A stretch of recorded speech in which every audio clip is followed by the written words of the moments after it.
Hi friends, నేను మళ్ళీ చెప్తున్నాను. లాస్ట్ వీడియోలో చెప్పే హాల్ టికెట్స్ గురించి. సో ఇప్పుడు మళ్ళీ ఒకసారి చెప్తున్నాను. ఎందుకు హాఫ్ అన్ అవర్ ముందు వెళ్ళాలి ఎగ్జామినేషన్ సెంటర్కి అంటే, ఎగ్జామినేషన్ హాల్ దగ్గరికి అంటే, సో మనకి in case of hall ticket మర్చిపోయినా, లేదంటే ఐడి కార్డు మర్చిపోయినా, దాన్ని మనం మన పేరెంట్స్కో లేదంటే మన కాలేజ్ ప్రిన్సిపల్స్కో లేకపోతే మన నియర్ బ్రదర్స్కో ఎవరికన్నా చెప్తే, మనం నియర్గా ఉన్నాం అనుకోండి, 10 to 15 మినిట్స్లో వాళ్ళు తీసుకుని వచ్చి ఇస్తారు. సో మీరు టెన్షన్ పడాల్సిన అవసరం ఉండదు.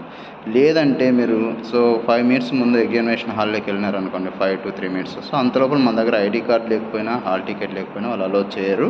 సో చెయ్యరు కాబట్టి మీరు ఆటోమేటికలీ అక్కడ స్ట్రగుల్ అవుతారు, ఫేస్ చేస్తారు.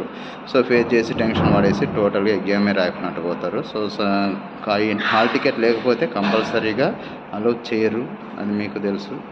సో మీరు ఏం చేస్తారంటే, ఎట్టి పరిస్థితుల్లోనూ 15 మినిట్స్ ముందు ఎగ్జామినేషన్ హాల్లో ఉండండి, హాఫ్ అన్ అవర్ ముందు ఎగ్జామినేషన్ సెంటర్లో ఉండండి.